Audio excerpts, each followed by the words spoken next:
तो स्टार्टअप्स के लिए और जो एमएसएमईज हैं उनके लिए साइबर सिक्योरिटी कितना इम्पैक्ट कर सकता है? देखिए, ये जो एमएसएमई है, micro small and medium enterprises, India में इसका डेफिनेशन अलग है। बहुत सारी कंट्रीज में अपना अपना डेफिनेशन और अपना अपना वर्डिंग है।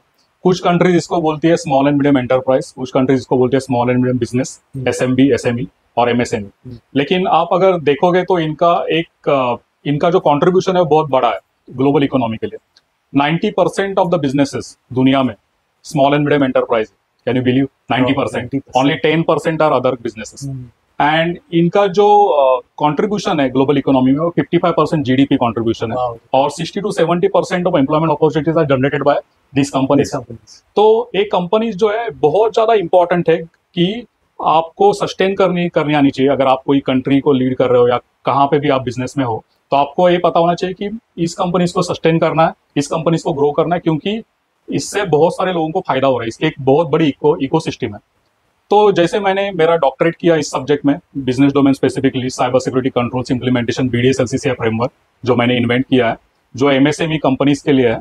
तो उसमें आप देखोगे बहुत सारे स्टैटिस्टिक्स शेयर किए गए, जिसमें मैंने करीबन 19 कंट्रीज के top management of small and medium enterprise के साथ बात किया, उनके साथ इंटरैक्ट किया और उनके प्रॉब्लम जाने। तो अगर आप एनसीएससी का रिपोर्ट देखोगे 2019 का, तो उनके स्टैटिस्टिक के अनुसार 1 out of 2 small and medium business, means 2 में से 1 small and medium business cyber criminals के विक्टिम बन रहे। तो इतनी 50% साइबर अटैक्स सक्सेसफुल हो रहे लगभग स्मॉल एंड मीडियम एंटरप्राइज के ऊपर। उसके अलावा जो स्मॉल बिजनेसेस है, जो रिलेटिवली स्मॉल है, 43% टारगेटेड साइबर अटैक्स उनके ऊपर हो रहे हैं। और जो स्मॉल बिजनेसेस बहुत सारी कंट्रीज में साइबर अटैक से गुजरते हैं, 6 महीने में वो बंद हो जाते हैं। 60% of them shut down their business down the time of 6 month. क्यों ऐसा? क्योंकि बहुत सारी कंट्रीज है, जैसे जहाँ पे GDPR एक्ट है या फिर कैलिफोर्निया प्राइवेसी एक्ट है, और इंडिया में भी अभी जैसे DPDP एक्ट है, digital protection privacy act, data privacy act, या सो DPDP एक्ट आया है इंडिया में। तो यहाँ पे जो पेनल्टीज है वो बहुत ज्यादा है।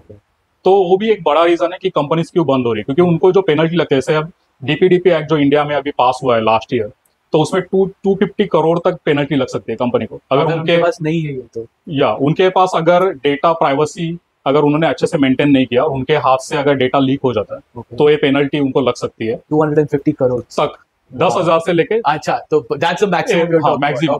बट बहुत सारी कंपनीज जो छोटी और मध्यम रहती है, जैसे एमएसएमई जैसी, तो उनको क्या होता है, वो बहुत सारे साइबर सिक्योरिटी कंट्रोल्स इंप्लीमेंट नहीं करते और वहां से ज्यादा डेटा लीक होता है। तो अगर वो कंपनी विक्टिम हो गई और अगर नजर में आया कि उनके पास से डेटा लीक हो गया, तो उनको ये पेनल्टी लग सकती है।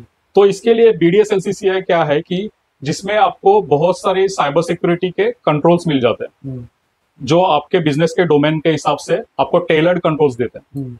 सो BDSLCCI के रिसर्च के द्वारा मैंने 19 देशों में top management of small and medium enterprise के साथ कम्युनिकेट किया, और मैंने जाना कि they are facing 3 major problems.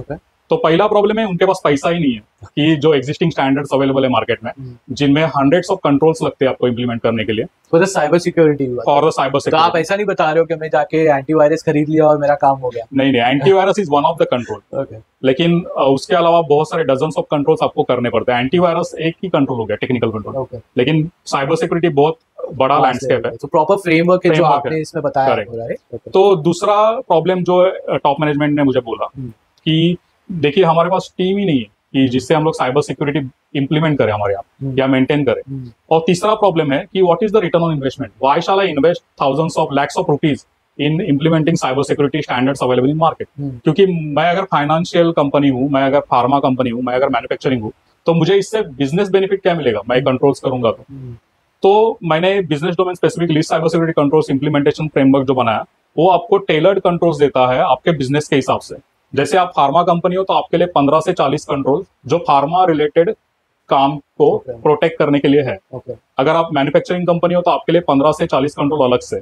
तो ऐसे टेलर्ड कंट्रोल्स देता है, और उसको डिप्लॉय करने के लिए हम लोगों ने BDSLCCI.com करके एक AI/ML ड्रिवन वेबसाइट बनाया, जहां पे जाके कंपनीज रजिस्टर कर सकते हैं। वहां पे उनको बहुत सारी चीजें, 90% चीजें फ्री में मिलती है, टूल्स मिलते हैं, उनको पॉलिसी डॉक्यूमेंट्स मिलती है, गाइडलाइंस मिलती है, उनको daily cyber alert, email notification मिलता है, उनको online employ cyber security awareness training मिलती है, और उनको ये सब प्रोवाइड किया जाता है कि वो साइबर सिक्योर रहे ओके और वो कोई भी डेटा प्राइवेसी एक्ट के लिए कंप्लाई हो जाए, ओके उनका डेटा प्रोटेक्टेड रहे, उनके मशीन्स प्रोटेक्टेड रहे,